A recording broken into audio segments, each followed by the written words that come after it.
Setiap film punya cerita, dan kami merangkumnya untuk Anda. Selamat datang di Film 21, tempat di mana alur cerita film tidak hanya ditonton, tapi dimengerti.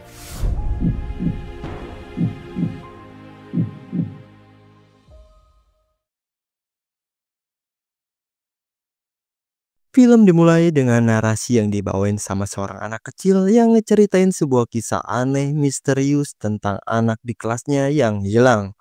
Tapi ada dua orang yang selamat dari kelas itu, yaitu seorang guru baru bernama Gendy dan anak cowok yang bernama Alex. Sedangkan anak yang lainnya, tepat pada jam 02.17 pagi, mereka semua tiba-tiba bangun dari ranjang dan keluar entah kemana dan menghilang tanpa tahu apa penyebabnya.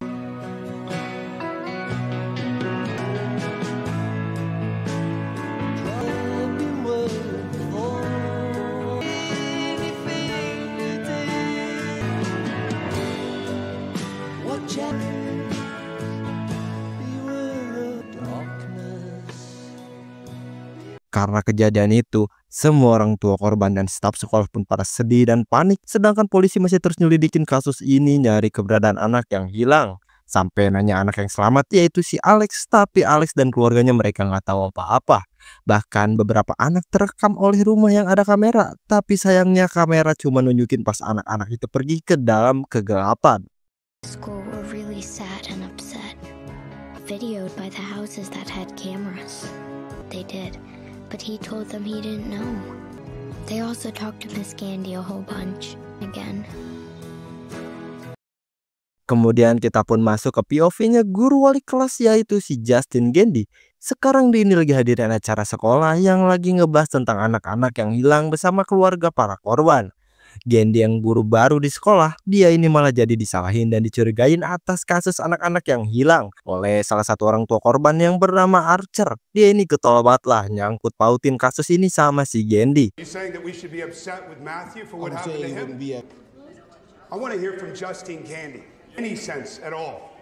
Talking about 7. I just want to say how very sorry. Answer just as bad as all of you. Locked up until she tells us what happened. Where are our children? Abis dari sekolah, Gendy yang pusing sama kejadian ini, dia pun datang ke minimarket buat ngebeli beberapa minuman. Tapi gak lama dari itu dia ini kedapatan telepon dari nomor gak dikenal yang bilang, waspadalah karena malam ini.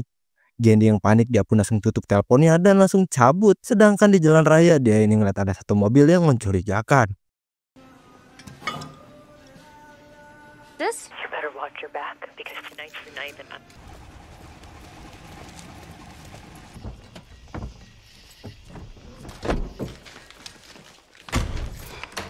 Pas udah sampai di rumah, Gendy yang mau nyantai tiba-tiba dia ini diganggu sama ketukan pintu yang nggak tahu siapa pelakunya.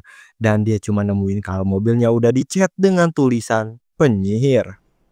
Hello?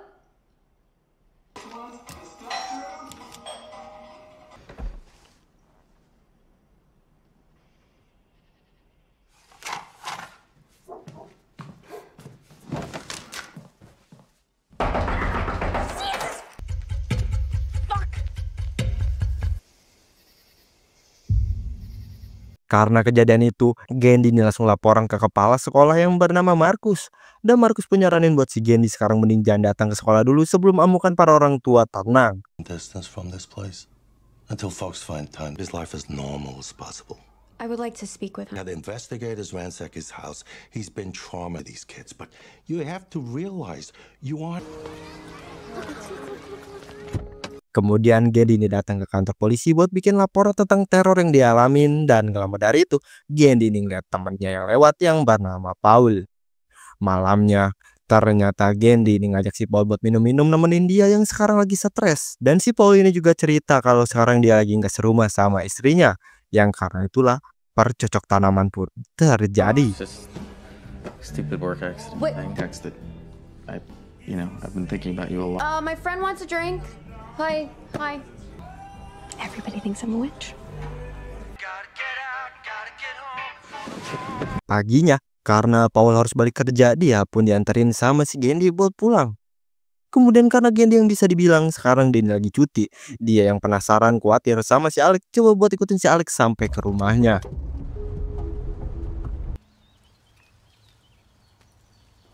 Tapi pas Gendy mau berkunjung ke rumah si Alex, gak ada satu orang pun yang ngebukain pintu dan mencurigakannya seluruh kaca rumahnya ditutupin pakai koran. Yang ngebuat Gendy ini makin penasaran masuk ke halaman belakang dan ngintip dari celah jendela di sana.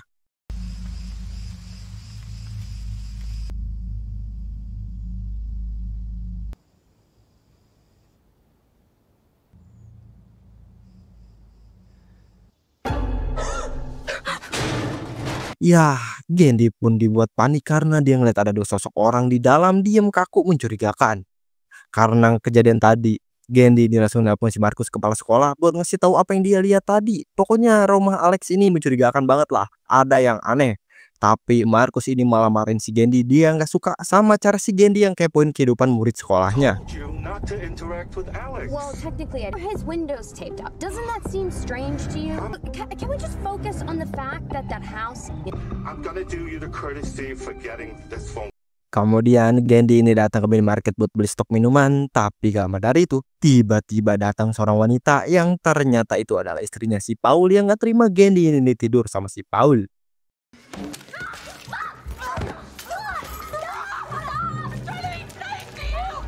Malamnya Gendy lagi tidur, dia ini mimpi kalau dia lagi ada di sekolahan dengan suasana yang mencekam. Semua anak murid pada tidur kecuali si Alex.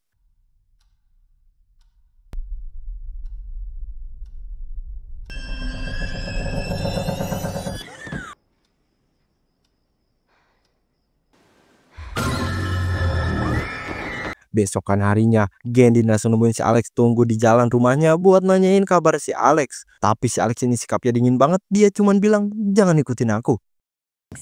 Hi, how are you?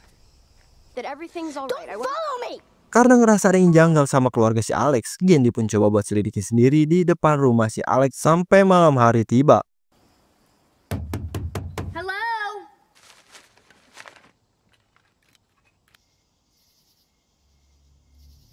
Gendy yang ketiduran di mobil, tiba-tiba ada seseorang yang keluar dari rumah si Alex dengan ngacungin sebuah alat gunting menuju ke arah si Gendy.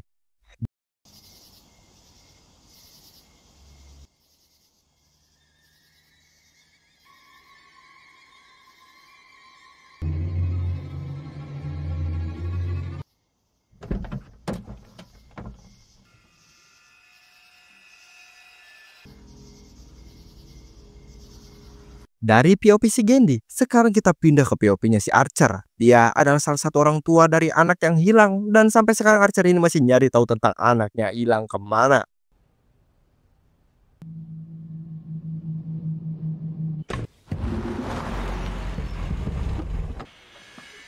How things looking? It's on me, it's my bad. Bahkan dia masih sering ngunjungin kantor polisi buat nanyain updatean terkini tentang kasus anak-anak yang hilang. Tapi kepolisian masih belum juga nemuin titik terang dan ngasih tahu kalau ini kemungkinan nggak ada sangkut pautnya sama guru Gendy. Happening with the canine units. I haven't heard about any canine following up on every lead, and yet she's just out. I don't see anything whatsoever that points to that woman. Kemudian kita pun diperlihatkan pas momen si Gendy ini diteror, itu semua ternyata ulah si Archer yang nuduh Gendy lah pelakunya.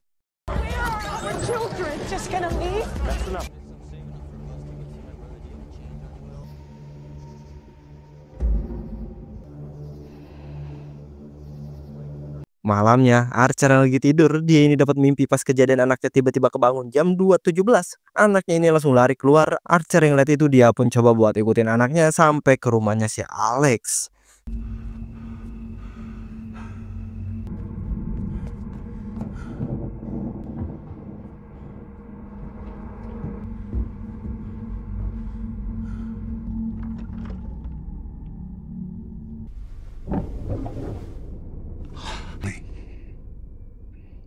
Talk to me.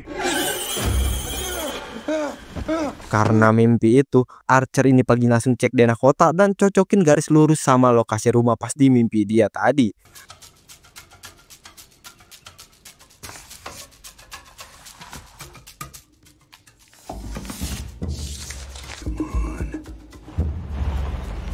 karena skopnya itu masih luas, Archer ini coba buat minta bantuan ke salah satu orang tua korban yang nyimpan rekaman CCTV pas malam kejadian juga.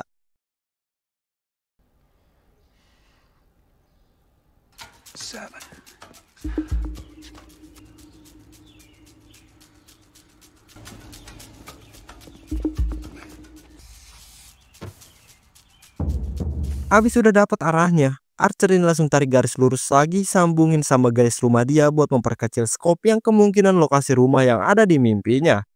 Tapi pas mau ke lokasi, Archer ini malah ngeliat mobilnya si Gendy dan langsung coba buat samperin si Gendy. Hey, I want to talk to you. This thing I've heard you say, you are the problem. What, you want to get in my face? Dan gak lama dari itu, tiba-tiba si Marcus pun datang dengan penampilan kayak zombie. Dia coba buat nyerang si Gendy. You want to threaten me? I'm not. Nobody's threatening you right now.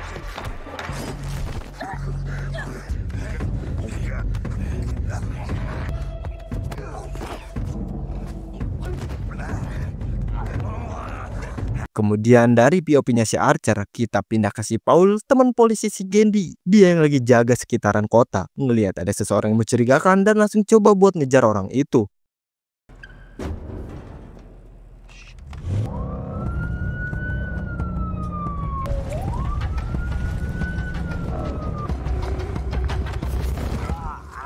Pas udah ketangkep, orang itu pun ngasih tahu namanya yang bernama James. Dan si Paul langsung coba buat ngegeledah si James.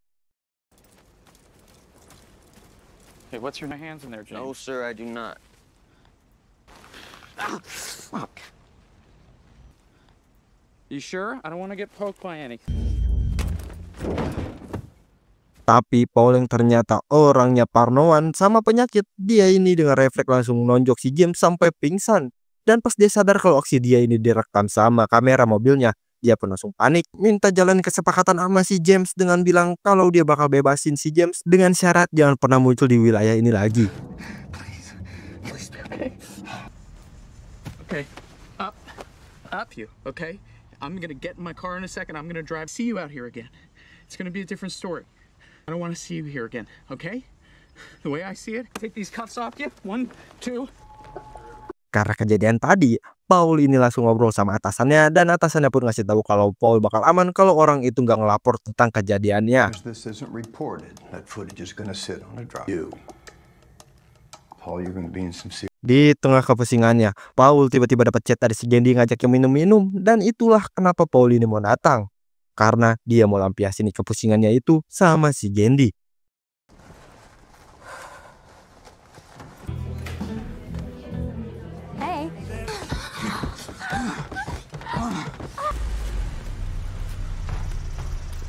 Dan pas di rumah, ternyata istrinya ini tahu semuanya apa yang dilakuin si Paul tadi malam. Yang karena itulah istrinya pun jadi ngelabrak si Gendy di minimarket. I was out. You piece of shit. Kemudian pas di kantor, Paul yang masih takut sama aksi dia kemarin, dia di luar ngelihat si James yang mau datang ke kantor polisi, yang ngebuat si Paul pun langsung panik ngejar si James. Hey! What did I tell you?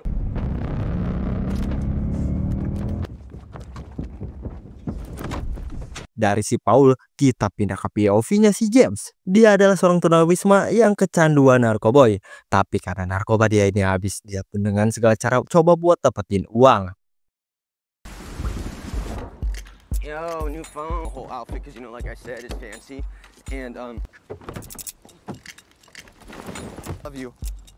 Hell yeah! Dan di saat itulah James ini nggak sengaja malah kepergok sama si Paul. Dan pas abis dapat ancaman dari si Paul, James ini jadi luntang-lantung di jalan dan nemuin ada rumah yang mencurigakan dan cocok buat dia mangsa. Yang mana rumah itu adalah rumahnya si Alex. Tapi si James yang udah BU banget, dia pun coba buat masuk ke dalam lewat jendela atas.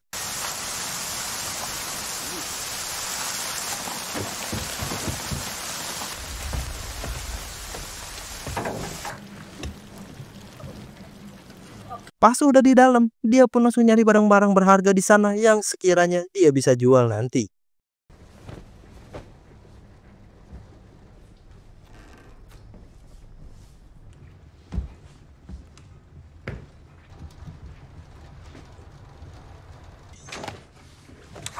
Willow.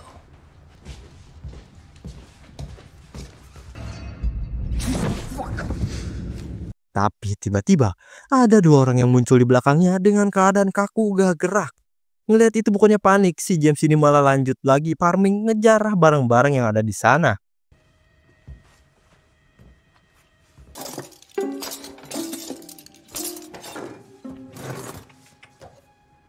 James yang mau cabut, dia ini malah ngeliat pintu ruangan bawah tanah yang ternyata di bawah sana ada anak-anak sekolah yang hilang. Ngelihat itu, James ini dengan panik langsung lari dari sana.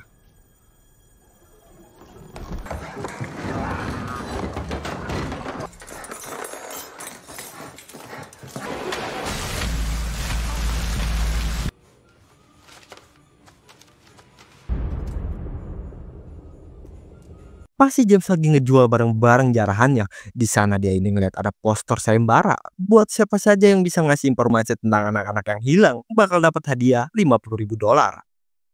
James yang tahu keberadaan anak-anak itu, dia pun langsung telepon polisi dan nanyain tentang kepastian hadiah $50.000-nya. Dan pihak polisi ini malah nyuruh si James buat langsung datang ke kantor. Dan itulah kenapa si James ini nongol lagi di hadapan si Paul, bukan buat laporin si Paul, tapi dia mau dapetin hadiah. I'll show you. But What did I tell you? What did I fucking... James yang berhasil lolos kabur ke dalam hutan. Di sana dia ini ngeliat ada sosok nenek-nenek ngelambain tangan ke arah dia, yang ngebuat dia pun panik langsung cabut ke tenda. What did I tell you? I'm a big cop and I'm...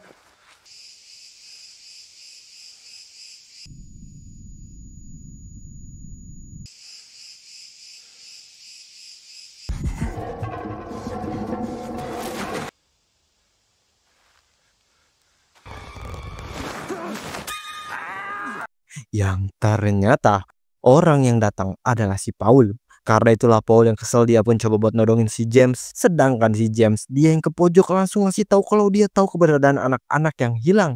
Dan mereka pun langsung OTW ke sana. I promise, I know where they are, I promise. AIDS. Huh?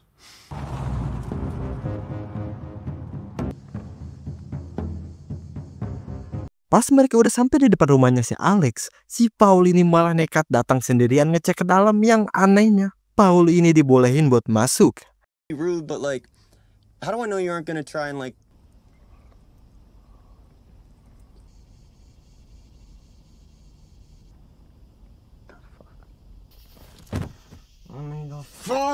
James yang masih kejebak di dalam mobil. Malamnya tiba-tiba si Paul keluar dari rumah dan langsung nyeret si James. God damn it.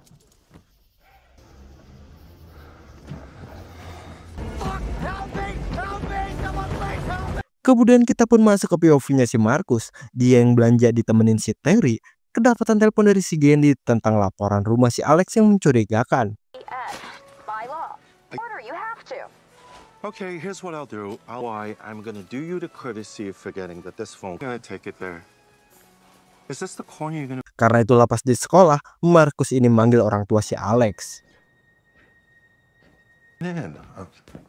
Have a seat, please. Tapi yang datang adalah bibinya si Alex yang bernama Gladys. Intinya di sini Marcus yang bilang ini masalah serius, harus orang tua Alex yang datang. Gladys ini ngasih tahu kalau orang tua Alex sekarang lagi sakit parah, mereka nggak bisa keluar dari rumah.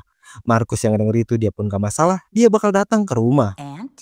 And his mom is my baby sister. Okay, I need to speak with his parents. Oh, touch of consumption. A touch of consumption? They're doing just fine, but they need to stay. I need to speak with their parents in person. Need to make contact with the child's legal guardian. Sorenya, pas Marcus lagi nyantai, tiba-tiba dia ini kedatangan si Gladys dengan keadaan ngos-ngosan bilang dia salah turun dari halte. Si Jerry yang ngelihat itu, dia ini malah ngebolehin si Gladys buat masuk. Have some water? I'm a Crab in a green Chinese that's original in there. Speak to you about our conversation yesterday. Pas di dalam, gelasnya minta air, dia ini minta bukan pakai gelas tapi pakai mangkok. Sambil ngeluarin sebuah barang aneh, ranting kayu yang udah dia bungkus dengan barang si Marcus pas di sekolah. Gladys ini lukain jarinya dan oleh si ranting itu pakai darahnya. Dan tiba-tiba, Oh, there's no need to contact the authorities, right? That's is that my ribbon? You get me a rag, sweetie. Dan ya, Markus pun kena santet. Sedangkan Gladys gak cukup sampai di sana, dia ini datengin si Jerry dan ambil rambutnya buat dipakai target yang harus dihabisin si Markus.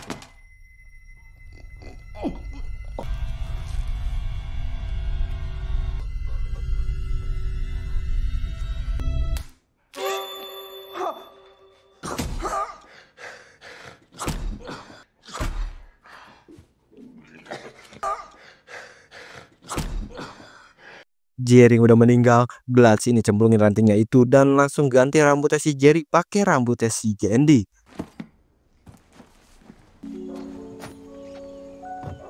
Oh my God.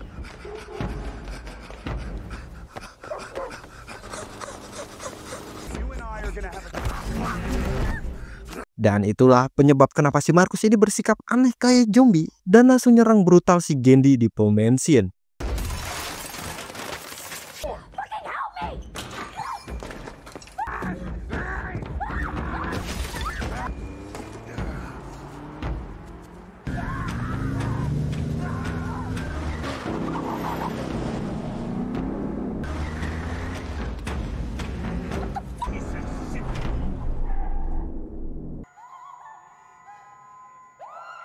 Tapi untungnya mereka berdua ini masih bisa ngelolosin diri dan akhirnya Archer ini bisa percaya sama si Candy. Kemudian pas mereka lagi di mobil, Archer ini ceritain hasil penyelidikannya tentang anak-anak yang hilang. Candy yang lihat denah itu, dia pun sadar kalau itu adalah rumahnya si Alex dan mereka pun langsung bergas ke sana. Thank you. No, I do, so thank you. Never seen anything like that in my life. Girl ran the same way Matthew did. Same as my house. Is Bailey Kramer's house. Alex Lilly lives in this house. Kemudian kita pun akhirnya sampai di POV si Alex. Awalnya Alex ini anak normal kayak umumnya, berangkat pulang sekolah masih sering dianterin sama ayahnya. What's up, X-Man? Well, tonight's the night, pal. What's to go? But I... Hey, the men have you start your homework. She's not coming in my room, is she? Tapi semua itu berubah ketika bibinya datang dari keluarga mamanya, yaitu si Gladys. Gladys ini datang bukan cuma untuk main, dia lagi sakit parah, dia minta dirawatin lah sama keluarga si Alex. You know, this ain't a hospice place.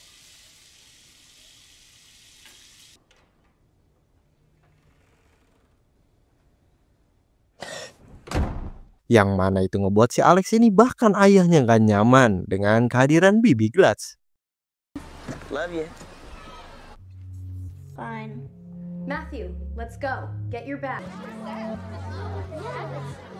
Sampai suatu hari, Alex yang udah pulang sekolah, tiba-tiba dia ini gak dijemput sama ayahnya. Dan pas dia sampai di rumah, ternyata orang tuanya udah disantet sama bibi Gladys. Dad? Home. How are you, sweetie? I told you she's just fine. Don't worry. Dad! Al, go.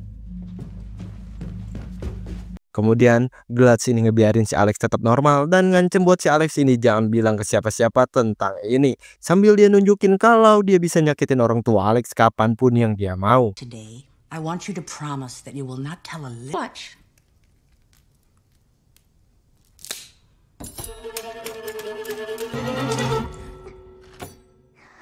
Tell you that you are not to speak about me or your parents. Them eat each other if I want to. I promise. Dan karena itulah sekarang hidup si Alex pun mulai berubah. Dia jadi anak penyendiri, berangkat pulang sekolah sendiri, dan selalu nyuapin makan orang tuanya buat mereka berdua bisa tetap hidup.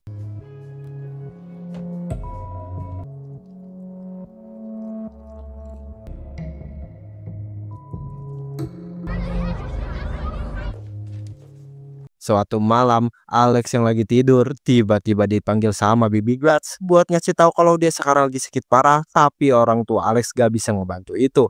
Mungkin Alex bisa ngebantu nyembuhin dia. Buat caranya, di sekolah nanti Alex ambilin barang-barang punya teman Alex. Kalau berhasil, Gladys ini bakal pulang pergi setelah dia sembuh.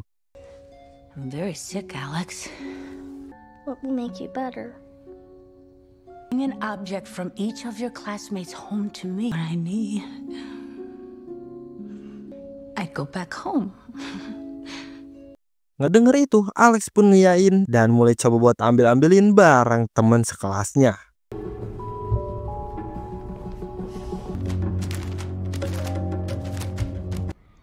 I want to go back now. Abis misi dia berhasil, Alex langsung datang ke ruangan si Gladys ngasih semua barang-barang yang dia udah ambil tadi. Malamnya pukul 2.14, Gladys pun mulai jalanin ritual dia buat narik semua anak-anak lewat barang-barang yang udah si Alex ambil sebelumnya.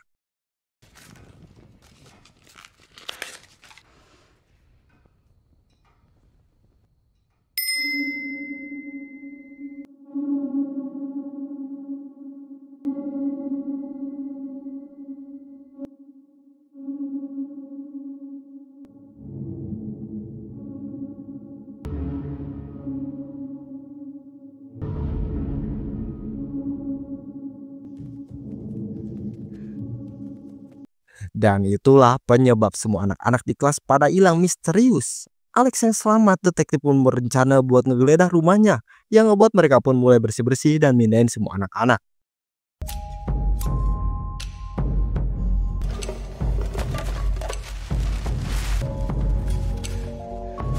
Minutes today and look around, see the environment that Alex. He's a little quiet today, right? Yeah. Setelah aman, Alex ditugasin buat ngerawat semua anak-anak, ngasih makan sama seperti kayak orang tuanya.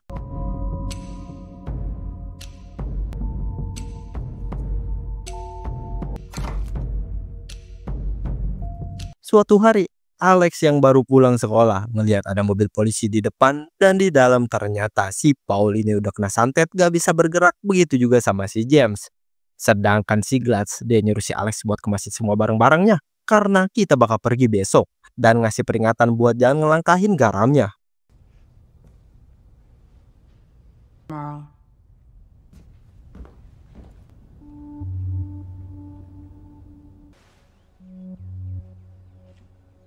Abis itu kita pun masuk ke masa sekarang. Jenny sama Archer yang lagi di depan rumah si Alex ngelihat ada si Paul di sana, yang karena itulah mereka pun berani diri buat masuk ke dalam. That's Paul. You know him? Yeah. Hello? Paul? Wait.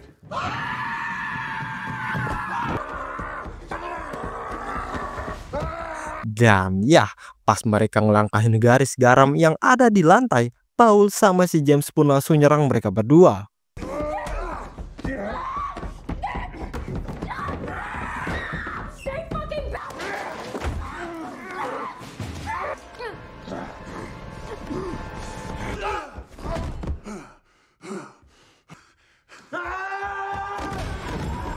Sedangkan si Alex, dia yang penasaran coba buat ngelangkahin garam di depan pintu si Gladys, dan tiba-tiba kedua orang tuanya pun langsung nyerang si Alex.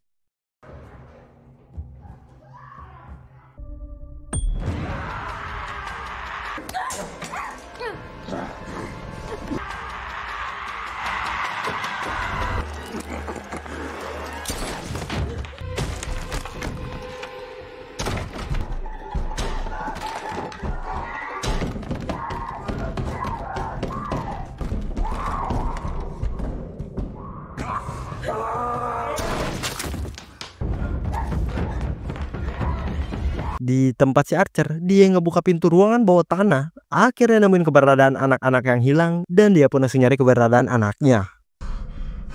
Matthew!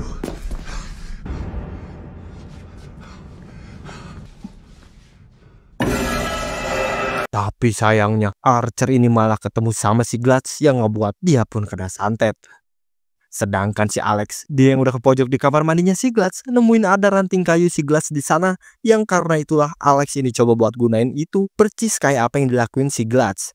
Alex pakai rambut si Gladys di ranting itu dan balurin pakai darah dia, lalu dipotek rantingnya.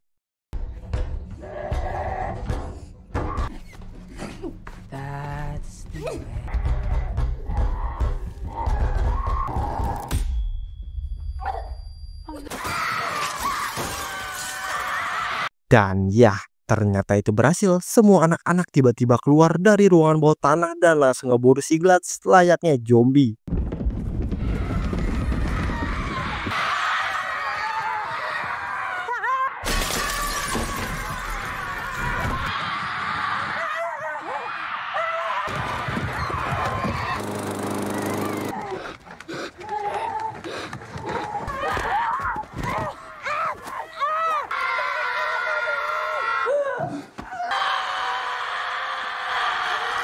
Ya, pada akhirnya Glass pun tewas mengenaskan dibunuh sama sihirnya sendiri.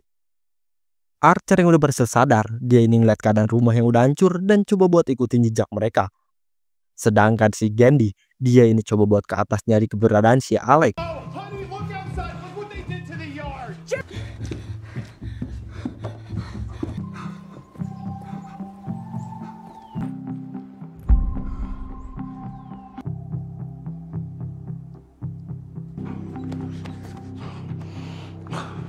Karena kejadian mengerikan itu, orang tua Alex ini masih diberi makan sup di suatu tempat, namun bukan olehnya. Mereka tinggal di kota lain bersama bibinya yang berbeda.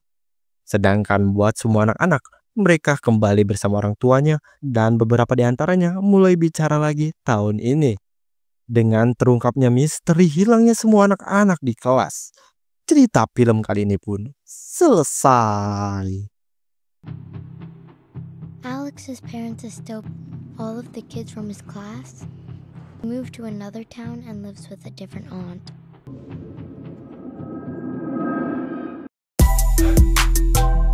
Nah, gimana nih cerita film kali ini? Seru banget kan, gokil? Coba dong komen pendapat kalian di bawah ya.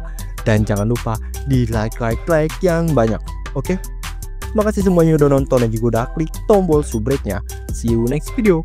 Bye-bye.